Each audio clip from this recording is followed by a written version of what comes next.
Yo, what is good, folks? It's your boy Sports PSP. Welcome to another episode of Commanders Demand. Hope everyone is enjoying a fantastic Monday. Um, big day for the Commanders. They're coming off a great win yesterday against the Atlanta Falcons, 24-16, and so much to talk to regarding yesterday's game. So stay tuned because Commanders Demand starts right now.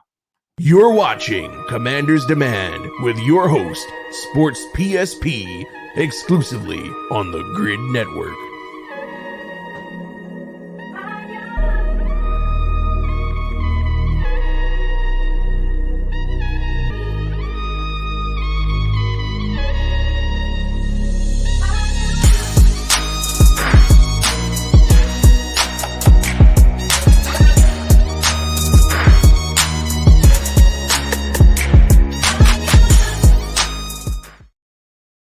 Good evening, folks. It's your boy Sports PSP. Welcome to the Sports PSP podcast. It's a podcast in which your boy Sports PSP discusses things surrounding the Washington Commanders. Also, folks, before I talk about yesterday's game, please go like and subscribe to the Grid Network, and please go also like and subscribe to the Sports PSP podcast as well. Now, let's talk about yesterday's game between the Washington Commanders and the Atlanta Falcons. The Washington Commanders won yesterday 24-16. And here are some key points that I took from yesterday's game. First, let's talk about Jamison Crowder's 61-yard punt return. Early in the game, Washington was trailing 7-3. And we had a hard time scoring points. We only managed to score 3 points in that game. Jamison Crowder's 61-yard punt return, Jamison Crowder, former player of the Washington Commanders, I mean, he almost took it to the house. And he put the Commanders in excellent, great position to score a touchdown. And we later did that drive because on a couple plays later, Sam Howell connected with Antonio Gibson on a touchdown pass to put the lead 10-7. I think that the punt return, that's what sort of changed the momentum of the game.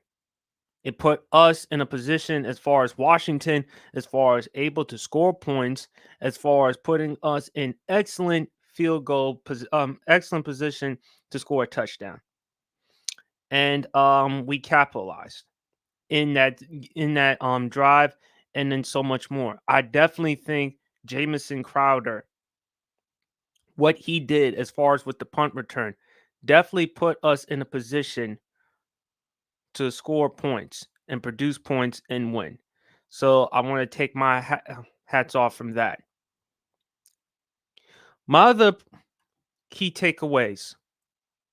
Boy, Washington's defense came to play. Now, folks, I've been very critical regarding the Commanders' defense this past season.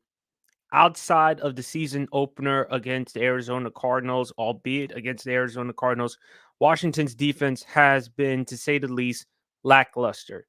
You look at week 2's game against the Denver Broncos, they gave up 33 points. Then you look at the Buffalo Bills, they gave up 30 points. Then you look at the Philadelphia Eagles, they gave up 34 points. Then you look at the Chicago Bears. I mean, they gave up 40 points, and our defense was not doing its part, especially our secondary. Now, Desmond Ridder did throw for over 300 yards. Okay, he did connect with Kyle Pitts on a touchdown pass to give Atlanta the first touchdown of the game. But our DBs, our secondary definitely stepped up when it mattered most. We got turnovers. Washington's defense came away with 3 turnovers in that game. Interception by a 23-yard return by Kendall Fuller. Benjamin St. Juice the interception in the red zone that definitely put Washington in a position for us to keep the momentum going. And of course, the interception that closed the game by Jamin Davis. I think, if I'm not mistaken, that's like his first interception in his career. I want to give a lot of credit to Ron Rivera and Jack Del Rio because I've been constantly criticizing them. I still think they should go. I still don't trust them moving forward with the Commanders. But at the same time, I am going to give them their due after what they did yesterday. The secondary, they stepped up. They did a better job, even though it was Desmond Ridder. But look, we did our part as far as winning the game. We definitely took care of our defense. We only allowed the Atlanta Falcons to score 16 points. And this is an offense with Bijan Robinson, Kyle Pitts, Drake London. Drake London played great yesterday. He had 9 catches for like 125 yards. But at the end of the day, we gave Desmond Ridder some problems. And Arthur Smith, still clueless to this day as a head coach as far as utilizing his talent, especially the offensive talent. But our defense came to play. We made some key stops. We stepped up when it matters most. That's what we need to be defensively. We need to play like this more consistently. When you go on the road and when you have no turnovers from an offensive standpoint, and I'll get into the offense later, and from a defensive standpoint, you held the opposing offense to just 16 points, 10 in the first half, meanwhile 6 in the second half. Also, we did a great job stopping them to go for 2. Atlanta did try to go for a 2-point conversion, but failed. So I thought the defense stepped up when it mattered most, man. I mean, when you play this well on both ends of the football field and no turnovers on offense, and meanwhile your defense has 3 turnovers, and you capitalize on that and you win the game, you deserve to win. And a lot of times you're going to win that way if you play like that. So I'm going to give Washington's defense a lot of credit for this one. Then you look at the offense. Sam Howell looked sharp. He wasn't spectacular. He didn't throw for 300, 400 yards or whatever the case may be. But Sam Howell took care of the football. Unfortunately, he's still getting sacked a lot. I mean, he was sacked 5 times in that game. But Sam Howell was smart. Sam Howell went through his progressions. Sam Howell made the right decisions when it mattered the most. He delivered the ball on time. He connected on some touchdown passes to Antonio Gibson. I mean, the play by Eric Bieniemy for Curtis Samuel. And then on top of that, the screen pass to Brian Robinson Jr. Sam Howell looked very sharp. So I definitely think as far as the offensive standpoint, we played well. Could we have done a better job as far as running the football? Sure. Could we have also done a better job as far as protecting Sam Howell? Sure. All those things can be true, but at the end of the day, we got the job done. And at one point in that game, we were up 24 to 10. I mean, that was the largest lead in that game. So I wanted to tip my hats off to the Commanders' offense and defense. I thought they played steady. I thought they played really solid football. And we needed that. I mean, we needed that, especially coming off really tough losses, especially to Chicago on Thursday night. I mean, the Eagles and then some. We needed to win this one. We couldn't finish that week with a 4th consecutive loss. No, we couldn't do that. But I'm glad that Washington somehow, some way, they just managed to get the job done. So very impressed with that. Now let's look at the other part. As I mentioned, offense had 0 turnovers in that game.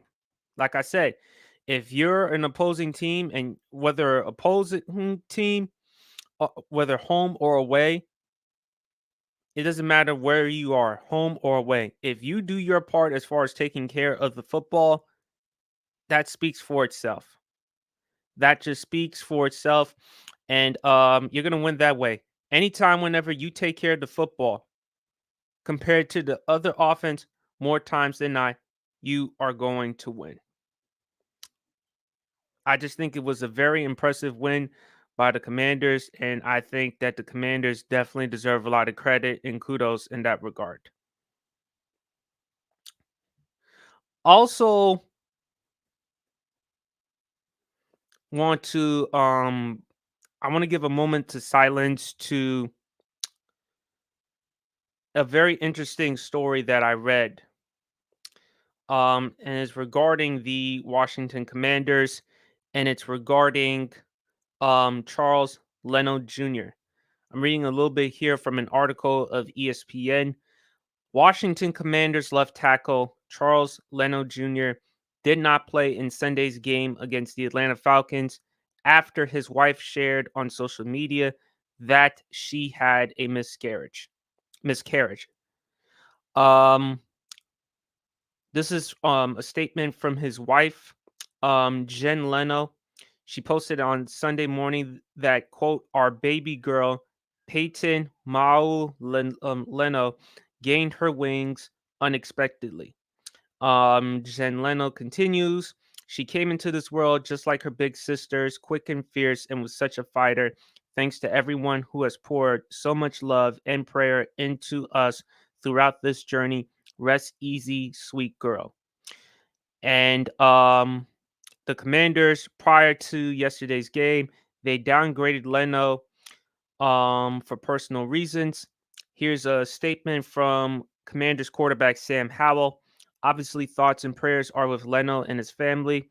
It's super tough to hear something like that happen with one of our teammates and our brothers. So we're all behind him and supporting him and his family. We definitely miss him out there. We hope to get him back out soon. But there's a lot of things bigger than football, and God will be with his family and strengthen him throughout this time. Um, I'm happy that the Commanders were still able to win this one because of what Charles Leno went through. And hearts and condolences, go to his family. As a matter of fact, I think it's appropriate that I should give a moment of silence real quick.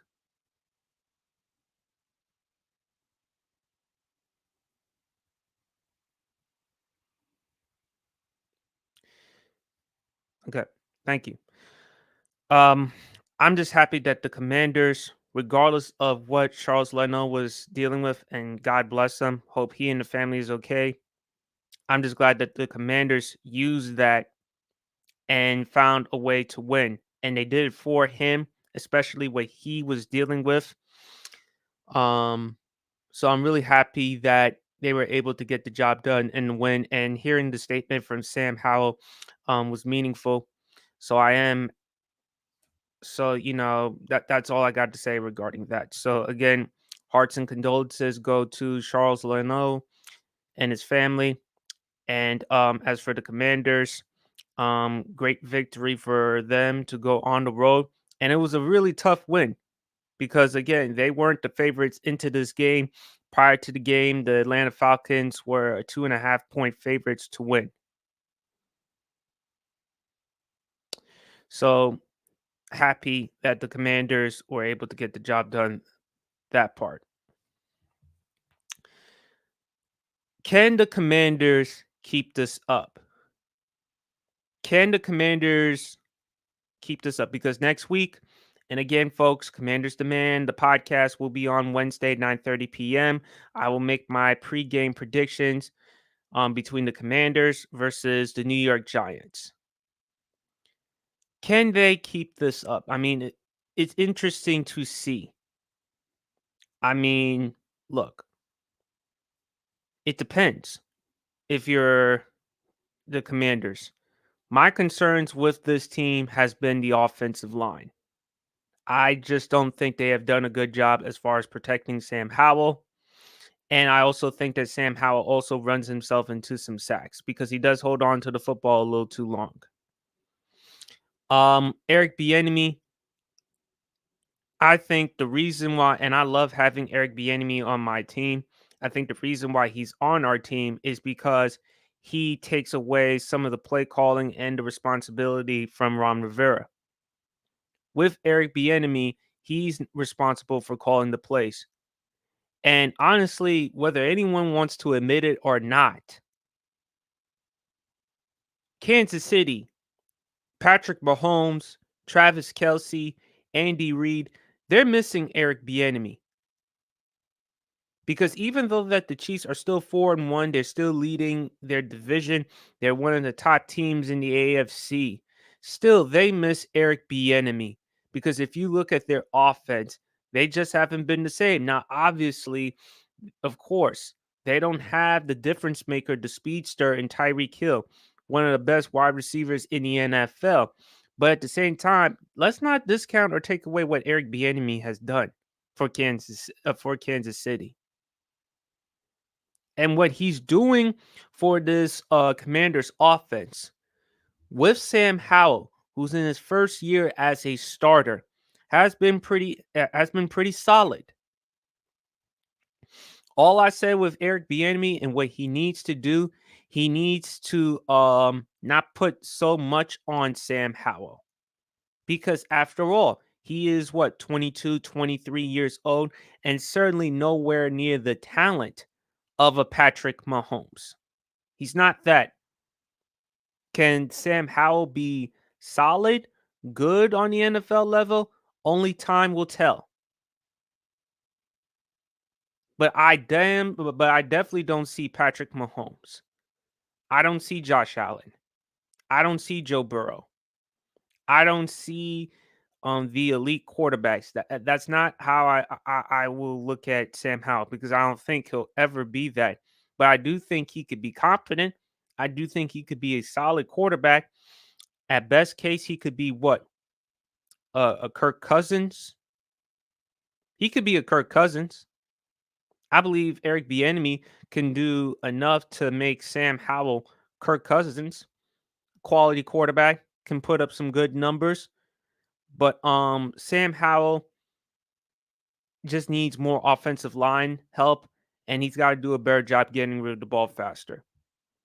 Now, Washington has a very solid and strong offense, minus the offensive line.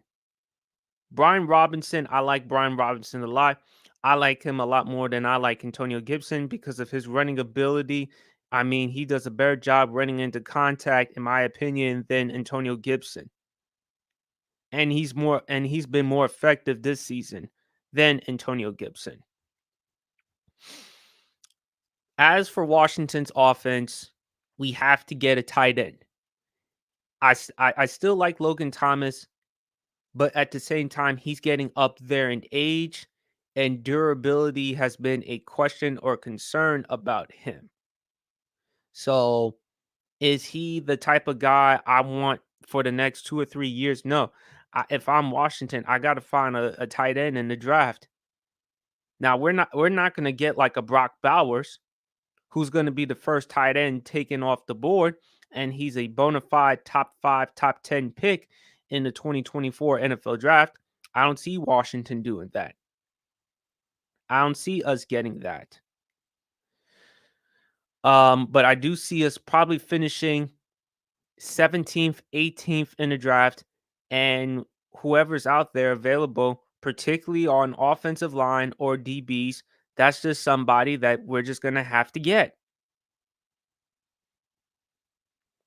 But I do think we need to get better tight ends. And then you look at our defense. I don't care what anyone says. We still have a really solid, not more than solid, excellent, great front line, our D line. I mean, you have Deron Payne, you have Montez Sweat, you have Chase Young, you have Jonathan Allen. You got a lot of guys, Pro Bowl caliber guys. Jonathan Allen, I think he's made the Pro Bowl. Deron Payne made the Pro Bowl last year. Chase Young has made the Pro Bowl. Montez Sweat, I do think Montez Sweat is capable of having double-digit sacks this season. Right now, I think he leads the Commanders as far as having the most sacks this season. He still has 4.5 sacks. So we could win. So we have the defense. We got some guys who could get after the quarterback. Our problem on defense, I think it's primarily our corners. Remember, Jeremy Reeves and Derek Forrest are out are on injured reserve. Jeremy Reeves, who made the Pro Bowl last year, first team All Pro, partially torn his ACL. We don't know if he's going to come back this season. And as far as with Derek Forrest, still we don't know when is he going to come back. So defense, our D line is there. I do think we need to address the linebacker core a little bit more. But our secondary, man, we got to get some difference makers on our secondary. Emmanuel Forbes, like I said before, man, I mean, he's nice. He's okay. And even though he's out for the rest of the season, I would love to have Christian Gonzalez. Before the injury, before Christian Gonzalez was out for the rest of the season, he was balling. Definitely in the discussion as far as defensive rookie of the year. And again, Washington, I just felt like why draft Forbes over Gonzalez? But again, that's on Washington. Is there still time for us to turn around our season? I mean, yeah. I mean, we got the Giants on the road. They're 1-5. Then next week, then after next week, we got the Eagles, but it's at home. Then after that, we got the Patriots on the road. Now, after that, we go on the road to the Seahawks. We have the Giants at home. We have the Cowboys on Thanksgiving. Then we also have the Dolphins. Then we also have the Rams, the Dolphins at home, the Rams on the road. Then we have the Jets. And we've seen what the Jets have done so far against elite quarterbacks, Allen, Mahomes, and to a lesser extent, Jalen Hurts. Then we got the 49ers. Then we got the Cowboys. The same 49ers that lost to the Cleveland Browns without Deshaun Watson and without Nick Chubb. So is there hope for Washington to turn it around and compete and make a playoff spot? I still have this team finishing 8-9 this season. I don't see them winning the division. I still stand by my prediction. I do think Dallas will win the division because when is it that a team in that division has won it back-to-back years? So when you look at the Commanders, after the Giants this week, the Eagles, the Patriots, they should beat the Patriots. On the road to the Seahawks. Then they have a home game against the Giants. They go on the road to the Cowboys Thanksgiving Day. Then home game against the Dolphins. On the road against the Rams. On the road against the Jets. Home against the Niners. And home against the Cowboys to finish the 2023-2024 season. So I don't see Washington finishing the season 9-8 as my boy Champ Pryor said, because I had him on the show and he predicted that Washington should finish second in the division. I think that the Commanders at best will finish third and finish the season 8-9. I still have them 8-9. And when that happens, I see Ron Rivera, I see Jack Del Rio walking out the door. And I see major changes with this organization. And I do see a possibility that Eric Bieniemy could be the next head coach for the Commanders. That's what I see. Game ball for yesterday's game. I want to give game ball. Thought about it long and hard. I thought about giving it to Sam Howell for how well he played, but I want to give it to somebody different from the Commanders. And game ball goes to Casey Toohill. In that game, he had 2 sacks, he had 1 tackle for loss. I mean, the way he was getting after the quarterback, he played very solid yesterday. So I'm going to give KC Toohill game ball of that game on defense. And on offense, I'm going to give it to Sam Howell. Considering the fact that he's still getting constantly sacked and harassed by the defensive line and how he still holds on to the football too long. I still think what Sam Howell did as far as not committing any turnovers, playing sharp, playing poised, I think that speaks for itself. So those are my game balls. Casey Toohill, 2 sacks yesterday. Also with Sam Howell with the 3 touchdowns and the no interceptions, and how Eric Bieniemy and the offense was running smoothly. So I was very pleased with that performance. But anyway, folks, that concludes the rest of Commanders Demand. It's your boy Sports PSP. Thank you for taking the time to listen to the podcast. Please go like and subscribe to the Grid Network. And also, please like and subscribe to the Sports PSP podcast. It's your boy Sports PSP. Go check out Wednesday night for Commanders Demand, 9:30 p.m. on the Grid Network. I will give my predictions regarding the New York Giants game and so much more. But anyway, it's your boy Sports PSP. Enjoy the rest of your Monday evening, and God bless.